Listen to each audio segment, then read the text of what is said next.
ছেলেদের জীবন যতটা সহজ মনে হয়, বাস্তবতা ঠিক ততটাই কঠিন। সবার চোখে একটা ছেলে যতটা স্বাধীন, বাস্তবে একটা বয়সের পর সে ঠিক ততটাই পরাধীন। একটা ছেলেকে কখনোই দায়িত্ব শেখাতে হয় না। তার উপর ছেলেটা যদি হয় মধ্যবিত্ত, তাহলে তো শেখানোর আর কোনো কথাই আসে না।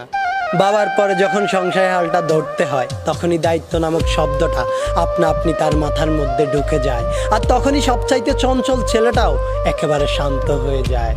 যেই ছেলেটাকে মা বাবার কাছে আবদার করত, সেই ছেলেটাই আজ সবার আবদার পূরণ করতে শিরোধার্য।